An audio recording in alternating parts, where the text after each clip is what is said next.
Well, Chief, thank you so much for taking the time to speak with us today. First of all, before you became a police officer, we know that you were actually an attorney. That was such a significant career shift. Can you share with us what motivated you to make that transition, and how does your legal background influence the way that you do police work? First of all, thank you for giving me the opportunity to speak to the greater Chinese community. And actually, I was a police officer first. So after college, I went to the academy, but my mother did not like it. I'm the only child, and she thought it was dangerous, of course, all mothers do.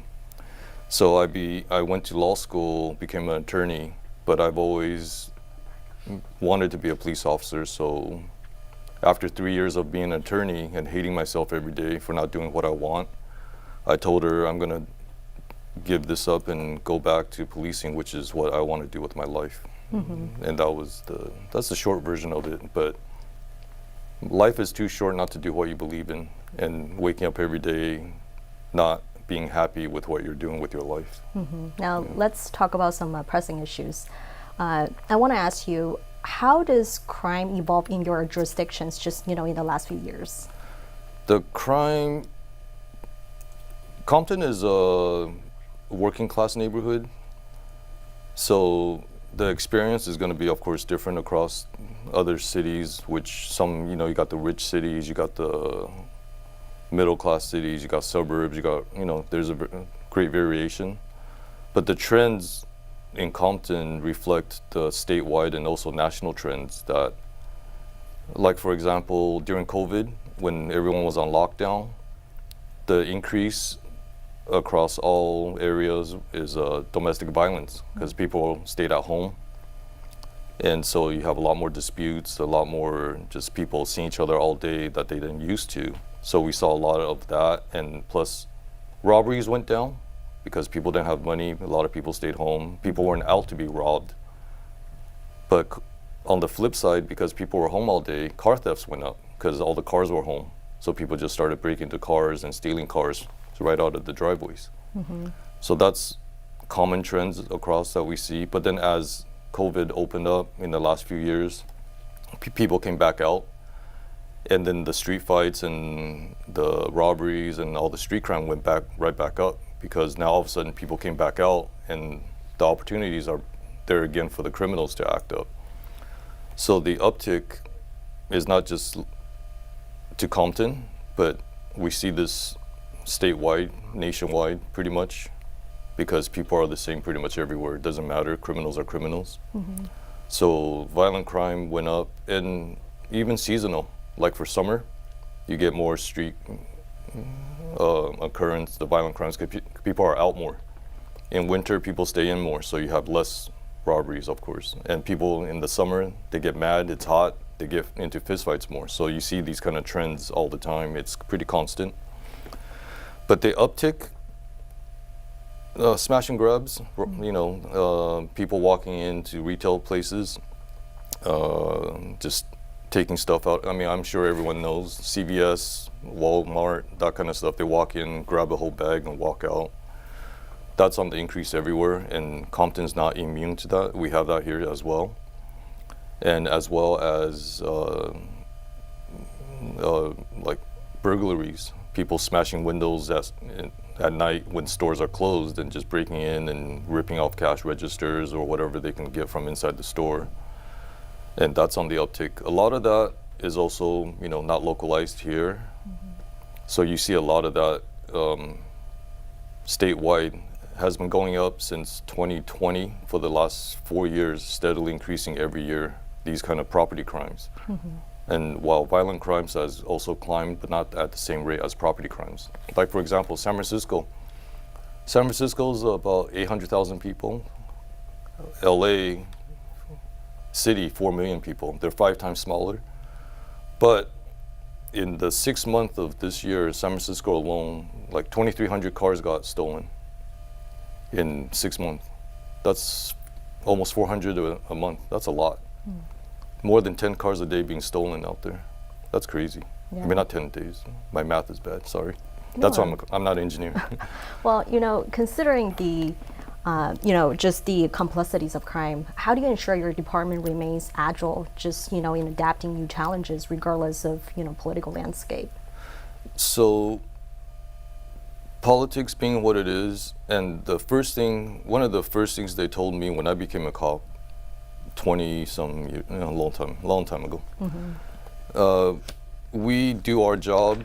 We are a service industry, and it doesn't matter about politics or whatever, whoever. You do your same job. We're apolitical. Police departments are apolitical entities. So whether you are Democrat, Republican, libertarian, religious, not religious, it doesn't matter to us. So we have to maneuver and know what we're operating in as far as the environment, but we have to do the same thing no matter what. It doesn't change what we do, as long as we are aware of the environment. So we have to be sensitive, of course, to the community, but it doesn't change how we do our job, because we can't treat people differently.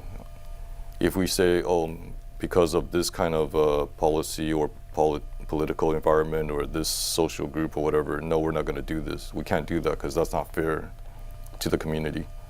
Everyone, like right now, everyone says, everyone's equal under the law, and that's how police departments have to operate, and while being sensitive to the needs of the department. So if there's different needs based on the strategy, like there's two strategies I'll explain. There's problem-oriented policing, and there's community-oriented policing. I'm sure those terms people have heard of. So problem-oriented policing is one strategy where, for example, if you have an intersection and everyone's always running it and there's a lot of accidents, you put a police car there, or you put more patrols there, or you put stop signs, or target that place, reduce the crime or problems at that area. Same thing as like a commercial area. A lot of burglaries happen there, or a lot of robberies. You put a police car there.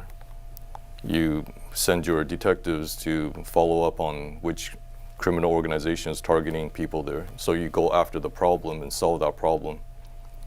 And that's one strategy that departments operate on: targeted enforcement, problem-oriented policing, whatever you want to call it. But the other part, proactive policing, is preventing the problem. So you go out, community-oriented policing, you talk to the community, you build a relationship, you let the people know, you let your neighborhood know, you let your business owners know, I'm the officer responsible for this area. You got any problems, you call me. Or you got any issues, you tell me ahead of time. You see some homeless start camping and causing problems, potential fires, because unfortunately when it's cold, homeless people often have to light fires in the trash cans or whatever, and then sometimes the buildings burn, and that's a problem we have to address. So you let me know if that's a problem, then we'll find the resources, move them to a shelter, give them referrals for services so they don't have to light trash fires and burn down your building, because we had a couple of buildings in Compton that got burned down because of that. So these are things that you build a relationship with the community. They tell you whatever they see, and then you can prevent problems from happening, so you don't have to go after the problem later on. Because I'd rather prevent the problem and then have to go after and solve it afterwards. But then there's less, less glamour when you prevent the problem, because people don't know what happened. So people are like, oh, there's no crime, we don't need the cops. No, we prevented it, but you don't know. I can't give you a statistic on preventions. I can just tell you crime went down compared to the year before. So that's the two strategies that we use, and that's used by police departments, not just in this country. It's pretty much global. A lot of countries use the same models, because there's only really, criminals are criminals, police are police. We do the same job no matter what country we're in, and we address it the same way. But the laws may be different, environment may be different, policies, political parties may be different, but the job is the same, which is why cops can be friends across internationally. We know both President Biden and former President Trump have made statements about crime rates and reduction strategies. Now, how do these statements really resonate with law enforcement professionals like yourself? Broad statements and such, you know, it's great to know what the national stance is and what the federal level, what they say. But the most important thing is on the federal level, there's a lot of grants and a lot of programs that they make available to help local law enforcement, which is really the part that makes an impact. So for example, under Bill Clinton, even as far as in the 90s, Bill Clinton started the COPS program, which gave grants for police departments, local departments to hire police officers, gave us money to increase staffing. Because at the end of the day, the more cops you have, the more we can do, and the more prevention we can do, because you see more cops on the street. So that started the COPS program, which a lot of departments used to hire more officers when they couldn't hire on their own budget. And there's also NIJ, National Institute of Justice. They have the Bulletproof Vest program, so they help pay for our bulletproof vests from the federal level, which helps a lot. Like, because each bulletproof vest is about $1,000 to $1,500 per person, and it's every 5 years we got to buy one. So in a department, just say, for example, LAPD, 10,000 cops. That's $1,500 per cop at 10,000 cops. That's what, 15 million? Mm-hmm. Yeah, I mean, it's a lot of money. Even for like a small department, if you got 10 cops, that's $15,000. And a small department doesn't have the budget usually that, you know, to pay for 15,000. Or if they do, then it's got to come out of somewhere else. Cars, radios, equipment, vests, stationery, napkins, coffee, you know, we have a set budget that we can spend on everything. So when you take 15,000 out for bulletproof vests, it comes out of somewhere else. So that program really helps a lot, and it's available every year. And we've applied for it and gotten it. So it really helped me buy better bulletproof vests for my officers as well. Mm-hmm. And there's so many other programs, partnerships. One great partnership in the last 10 years was called Violent Crime Prevention Partnership out of the federal level. U.S. Marshals, FBI, ATF, DEA, even the prosecutors, U.S. Attorney's Office, local DA, probation. They put us all together. And we all work together to address the problems in the cities that we are in. So Compton was one of the cities that was selected for that partnership, and I was on the team. So a lot of good things came out of that because they gave us resources and access to FBI, ATF, DEA directly. Whereas before we can call them, but we didn't have the relationship. So it's a little different when you work with someone directly and you are on the same team talking about the same problem. So for example, like one of the cases, and we arrested a known gang member carrying a pistol, and he was on his way to shoot somebody.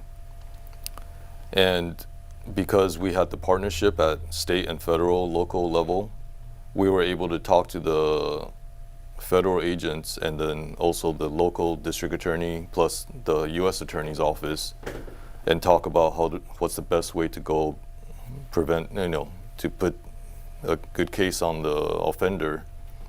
And so what we did was the DA says under state law, maybe this guy will get 2 years, 3 years. But then the federal prosecutor said he's going to get 10 years with us because the laws are different, federal and state. So we talked to the federal agents and then the DA's office and coordinated that. So we filed the case in federal court instead of state court. And we're able to successfully prosecute and put away a person who was on his way to murdering somebody for 10 years instead of 2 years. And so that was a good thing, that example of something that came out of a good federal partnership, that they backed us up and gave us more options to protect the community. Mm-hmm. I'm glad you brought up police funding. So there's been a debate between reallocating resources to community programs versus traditional law enforcement. How do you navigate that balance? Like I said before, prevention is always a good thing. I am all for prevention, but unfortunately, you can't go too far one way or the other. And if you put everything in prevention, but you have nothing on enforcement,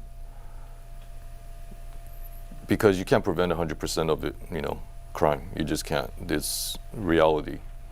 And when something bad happens and you swing too far on one way,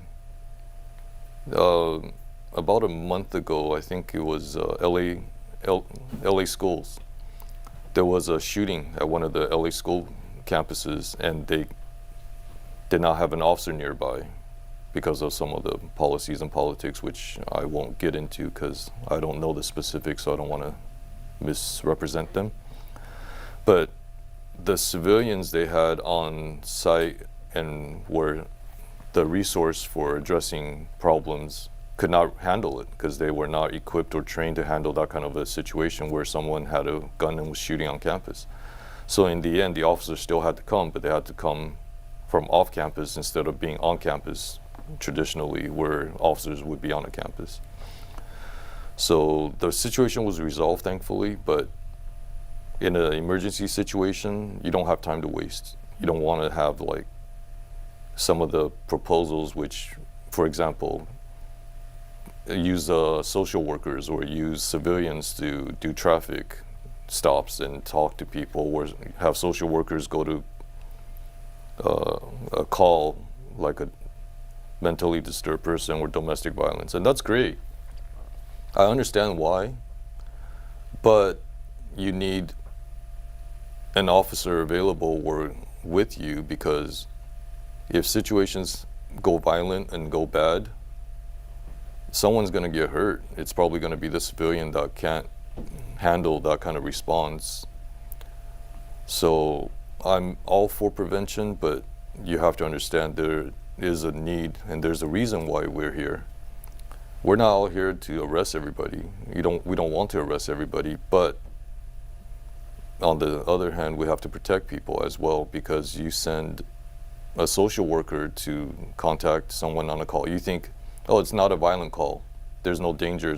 It's a call that can be handled by civilians talking. I go, okay, that's fine, until it doesn't. Until the other person decides to be violent, until the person you think is just a regular person is actually maybe on drugs or something that you didn't notice before, and then he turns violent on you. There's reasons why we carry all our tools too, so we can handle the situations. So there's actually something that a lot of people don't know about. We call it MET, which is, mental evaluation, where there's a team. County has a team, and some local police departments put together those kind of teams. LAPD has one. I think Huntington Park, Pasadena. They on mental crisis calls, homeless calls, emotionally disturbed persons calls, they send a social worker or a clinical psychologist or a trained civilian in that kind of field along with the police officer, and they respond together. So the officer's always available if something bad happens, but then they let the civilian handle it on that end to talk to the person and maybe resolve the situation without police intervention. But the officer is available because they're together as a team. So that's a good model. But again, it takes money and resources if you're going to roll out, 2 people all the time like that to those kind of calls. So not every place can pay for that kind of a team to be available. And the county has one for those areas that don't have their own teams, and the county can respond, but they're swamped. So sometimes they are not available. So yeah, I totally agree with that, but you just got to understand to balance it. And if you're going to make that resource available, instead of cutting the police, you're going to find a way to have a civilian with the police so everyone can be safe at the same time. Last thing I need is more hurt civilians trying to do things that they think they can do instead of us. And that's great if they can, but if they can't, I don't want them to be hurt. Now, the recent U.S. presidential election has brought attention to broader issues like livelihoods and the nation's future. Now, how do these factors intersect with law enforcement's priorities? As far as the economy? Well, crime comes from, many different reasons, a lot of theories, a lot of political studies, a lot of college level thesis, postdoctorate, a lot of theories on crime. Economics is one big driver. Poverty is one big driver of crime. Lots of different reasons, but yeah, when you are poor or when you don't see opportunities for yourself to get a job or do better for yourself, or if you get influenced by other people saying, hey, look how much money I made selling drugs, how much money I made just walking into a store and stealing stuff, and no one's going to stop you. Or, hey, I can rob these people easily and they're not going to fight back, certain demographics, whatever. I mean, speaking bluntly, Asian crime. Asians have been targeted because, the perception, unfortunately, is that Asians, we wear expensive watches, jewelry, we got cash at home, we don't call the police. So when people think, it's easy to make money that way, yeah, the economy is definitely going to drive that, because less jobs, less opportunities, easier targets, all that, yeah, crime definitely is going to go up. So the president or whatever policymakers want to talk about improving the economy, it's definitely going to help address crime on that level, because if you're making good money, having a good job and all that, you're not going to go out and commit a crime and steal and then go to jail and lose your job and lose your house and all that when you have something available to you. You got to give people opportunity. Can you give us some examples of specific policies or directives from different presidential administrations that actually have had a tangible impact on law enforcement's strategies in your jurisdiction? On the federal level? Well, on the federal level, like I said, a lot of the federal level policies, it comes down in the form of the grants and partnership that I spoke about earlier. Those are the things that's tangible on the local level, because America's system is very, the way the American people are and the way our nation came about is we don't trust federal governments, and we don't want the federal government telling state and local people what to do. Which is why, compared to, say, China or Japan or France or South America, other countries, they got one national police, one police department for the whole country. America, that's the reason why there's so many police departments. Like in LA County alone, there's 88 police departments in one county, and we have 58 counties in the state, plus the state police, plus the state attorneys, plus all the DAs and district attorneys. So on the federal level, they really can't tell us what to do, because we have state courts and state laws and state jurisdiction, plus our local ordinances. And on the federal part, they got federal laws and federal FBI and all of them that do the federal part. So as far as the federal level telling us what to do, they really don't tell us what to do. They can give us support, give us money, give us partnership, give us resources, help us if we need help in investigations. Like, I'm sure everyone watches movies. You have a bank robbery, FBI comes right in. Oh, FBI, we're gonna take over, because FBI handles bank robberies. Or if we have a complex gun smuggling, or we track a stolen gun off, we take a stolen gun, we call the ATF because they have a national database for stolen guns, whereas we might not have that locally. So we work together that way with partnerships. That really helps us. Secret Service for counterfeit money. Whenever we get an arrest and we take money off the suspect and then we find out it's counterfeit, we call the Secret Service because they come and they take it and then they trace and find out who's making that fake money. So these are the things that we work together with. That's always been in place. And as far as the policies, they can talk about policies all they want, but tendentially it's the money and the partnerships that make a difference on the local level.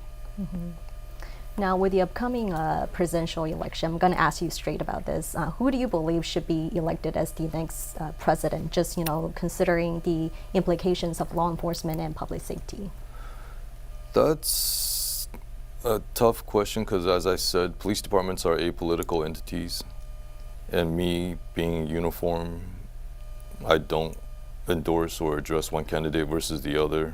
As a private citizen, I can do and say whatever I want, but officially, my position is who should be the candidate or who should be our next president is, as you said earlier, who can help the economy improve, because when the economy improves, crime really does go down and society improves and we can do more proactive things. Just like money, our time and our officer staffing is limited. So if we're out there fighting crime and chasing people all day, we don't have time to do proactive stuff, like building relationships with the community or doing programs to educate the kids or drug prevention, outreach. So as far as the policies go, I mean, I just want to see a president that's gonna unify the country, because our country right now, I think, is too divided, and I'm afraid that doesn't matter who wins, there's gonna be, whoever loses, that side's not gonna be happy, and I'm just afraid that we are divided to the point where the losing side, I don't want to see more riots, because the riots have been getting worse and worse every time we have riots. I mean, when even back to 2000, when George Bush Jr. Won the election, or there were riots. Not as bad, but they already had riots because he won over Al Gore. Then, you know, when Obama won, there was some minor disturbances. When Trump won the first time, there were riots. People were rioting at his inauguration. And then George Floyd, of course, we saw what happened with those kind of riots. And a lot of people lost their lives and billions of dollars in damage over those riots. Shut down cities, shut down federal and state government offices. So that's my fear, is that whoever can unify us, whoever can say we must come together, doesn't matter what party, doesn't matter who you think I am, I represent everybody. Not just the ones who voted for me, not just the ones in my party. So we don't go through more disturbances, because unrest brings more crime afterwards. Because we saw George Floyd lasted not just a summer, it lasted for well over a year. And some cities like Portland, Seattle, 3-4 months straight of rioting. No city can stand that. And how do people work or live or survive? Normal people. You can't live in a city like that when you know every day you walk out, you might get hurt or killed or something because people are rioting over unrest. So that's my only thing, is I don't care who wins. I just want someone that can bring unification and peace and address the whole nation as one people. Now, have there been any incidents where conflicting priorities between federal and local policies that have actually posed challenges for your department? And how did you navigate that? Well, very easy example on that is legalization of marijuana. State, Colorado, California, I mean, there's a handful of states legalizing it, but the federal government did not legalize it.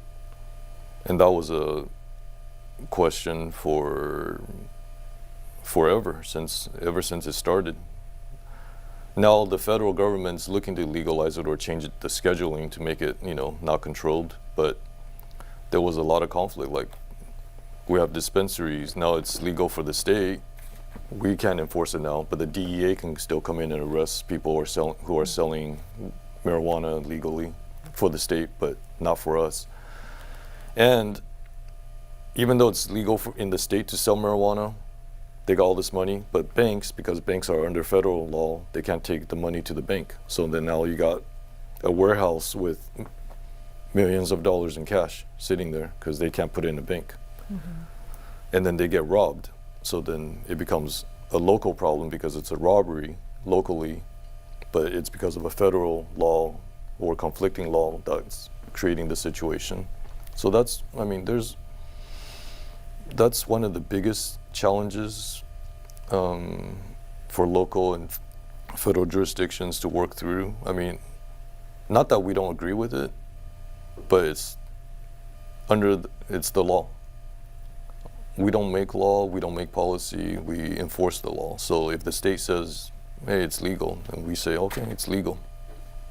But, you know, it's still causing a problem for us because now you're having all these places where people know there's millions of dollars in cash.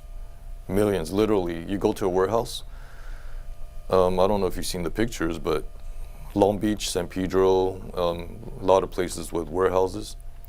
Those dispensaries rent the warehouses and have security guards standing out there with shotguns because you look inside, cash from the floor all the way to the ceiling, just all cash because they can't take it to the bank.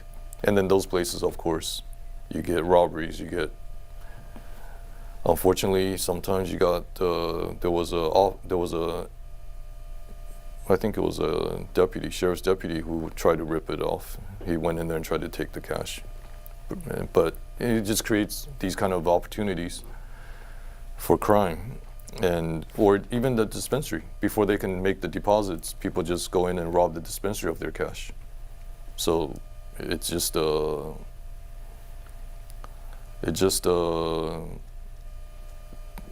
different conflicting policies and regulations and laws which create hotspots for more crime to happen.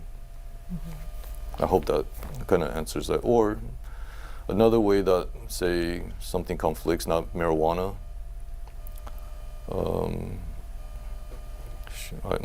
I forgot. There was another situation where federal and local. Oh, immigration.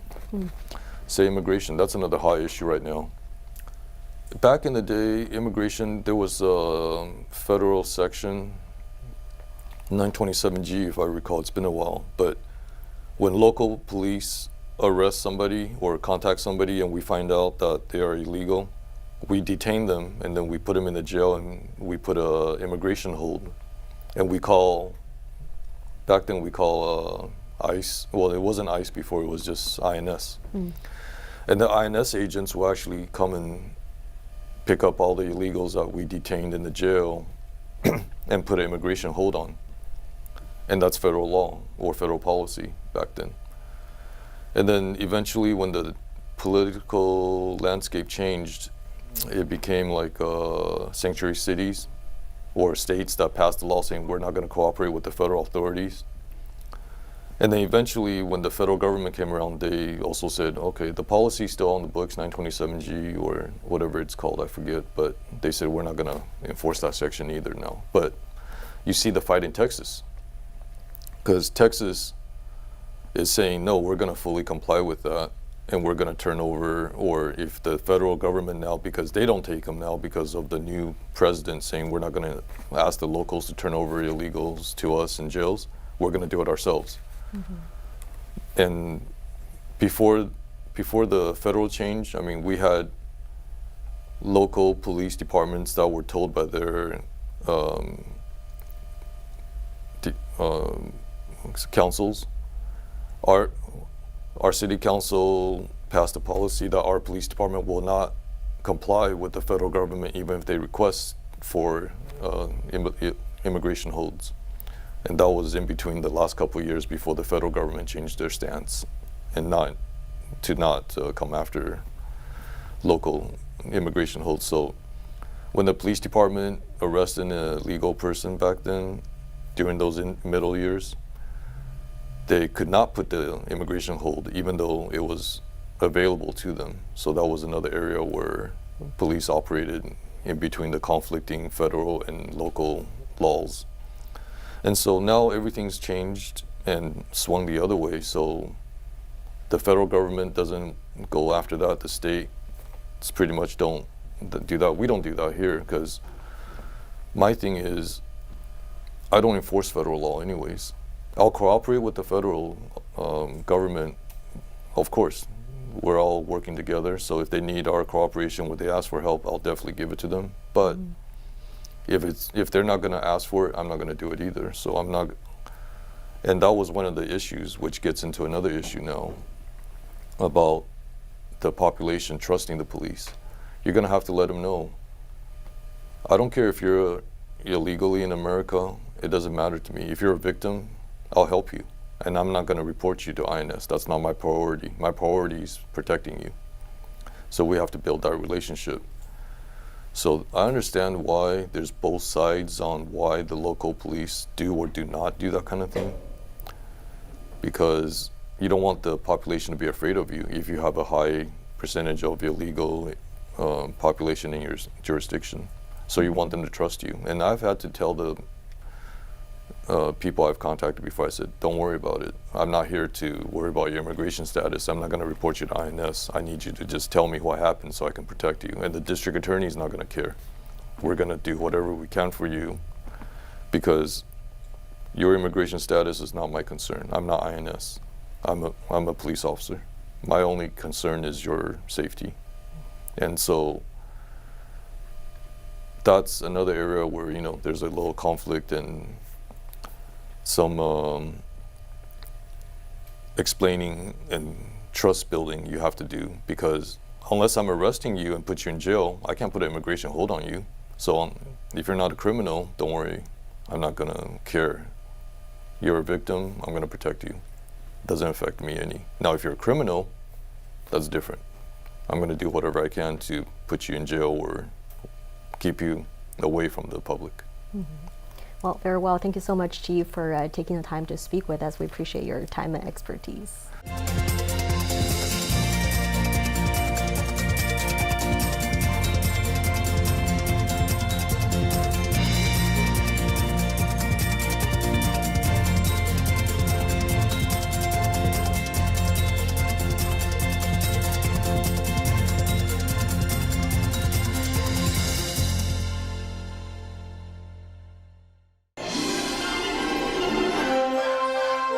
您正在收看的是凤凰卫视